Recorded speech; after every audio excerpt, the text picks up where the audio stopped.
പാലപ്പുഴയിൽ വൈകല്യത്തോടെ ജനിച്ച കുഞ്ഞ് ജനിച്ച സംഭവത്തിൽ ഇപ്പോൾ മറ്റൊരു അപ്ഡേറ്റ് വരുന്നു. സ്കാനിംഗ് നടത്തിയ ലാബിൽ ഒരേ ഡോക്ടർ നൽകിയ റിപ്പോർട്ടിൽ 2 ഒപ്പുകൾ 2 സിഗ്നേച്ചർ ഉണ്ടെന്നാണ് പുതിയ വാർത്ത. മിഡാസ് ലാബിൽ നടത്തിയ ടെസ്റ്റിലാണ് ഒരേ ഡോക്ടർക്ക് 2 ഒപ്പുള്ളതായി ഇപ്പോൾ കണ്ടെത്തിയിരിക്കുന്നത്. മനീഷ് മഹിപാൽ ചേരുന്നു അതിന്റെ കൂടുതൽ വിവരങ്ങളുമായി.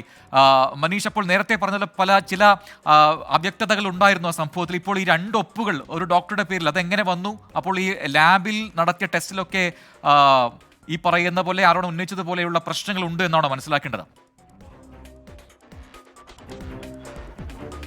പ്രജിൻ, ഈ സമയം പുറത്തു വരുന്ന വാർത്ത ഏറ്റവും ഗൗരവകരമായ സംഗതിയാണ്. അതായത് ഈ കുട്ടി വൈകല്യത്തോടെ ജനിച്ച സംഭവത്തിൽ ആരോപണം നേരിടുന്ന മിഡാസ് ലാബ്, ഈ മിഡാസ് ലാബിലേക്കാണ് ഇന്ന് വലിയ പ്രതിഷേധമൊക്കെ നടന്നത്. ഈ മിഡാസ് ലാബിൽ 3-ാം മാസം, അതായത് 3-ാം മാസം 29-ാം തീയതിയും ഒപ്പം തന്നെ 5-ാം മാസം 10-ാം തീയതിയും നടത്തിയിട്ടുള്ള അൾട്രാസൗണ്ട് സ്കാനിലാണ് ഒരേ ഡോക്ടറായിട്ടുള്ള Manoj Prabhakar MD-RB NB consultant radiologist ആണ്. ഇദ്ദേഹത്തിന്റെ 2 ഒപ്പ്, അതായത് ഒരേ ഡോക്ടർ നൽകിയിട്ടുള്ള ഒപ്പുകൾ വ്യത്യസ്തമായ ഒപ്പാണ്. 2 വളരെ വ്യത്യസ്തമായ ഒപ്പാണ്. ഏറ്റവും പ്രധാനപ്പെട്ട കാര്യം, ഇത്തരത്തിൽ വലിയ വൈകല്യങ്ങൾ കുട്ടിക്ക് ഉണ്ട് എന്ന സംഗതി യാഥാർത്ഥ്യമായിരിക്കെ തന്നെ ഈ റിപ്പോർട്ടിൽ എവിടെയും ഫൈൻഡിങ്സിൽ സാധാരണഗതിയിൽ ഇങ്ങനെയുള്ള റിപ്പോർട്ടുകൾ നൽകുമ്പോൾ ഡോക്ടർമാർ പറയുന്നത് എന്തെങ്കിലും അബ്നോർമാലിറ്റി ഉണ്ടെങ്കിൽ അടിവര ഇട്ടുകൊണ്ട് ആ അബ്നോർമാലിറ്റി ഈ കൺസൾട്ട് ചെയ്യുന്ന ഡോക്ടർക്ക് മനസ്സിലാകാൻ വിധം അത്തരത്തിലുള്ള ഫൈൻഡിങ്സ് രൂപപ്പെടുത്തിയിരിക്കും. പക്ഷേ ഈ കാര്യത്തിൽ ഈ എന്തെങ്കിലും സങ്കീർണത ഈ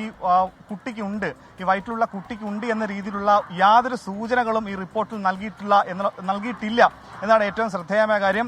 ഇപ്പോൾ ഇത് സംബന്ധിച്ച കാര്യം ഇന്ന് വിദഗ്ധ സംഘം തിരുവനന്തപുരത്ത് നിന്നും മെഡിക്കൽ ഡെപ്യൂട്ടി ഡയറക്ടർ ലക്ഷ്മിയുടെ നേതൃത്വത്തിലുള്ള സംഘം, മീനാക്ഷിയുടെ നേതൃത്വത്തിലുള്ള സംഘം ഇന്ന് ആലപ്പുഴയിൽ എത്തിയിട്ടുണ്ട്. ആലപ്പുഴ കടപ്പുറം ആശുപത്രിയിലും ആലപ്പുഴ വണ്ടാനം മെഡിക്കൽ കോളേജിലും എത്തി ഇത് സംബന്ധിച്ച് അന്വേഷണം ആരംഭിച്ചിട്ടുണ്ട്. DMO റിപ്പോർട്ട് നൽകിയിട്ടുണ്ട്. ഈ ഒരു സാഹചര്യത്തിലാണ് ഇപ്പോഴാണ് ഈ ഒരു ഒപ്പ് ശ്രദ്ധിക്കുന്നതെന്നാണ് പിതാവ് അനീഷ് പറയുന്നത്.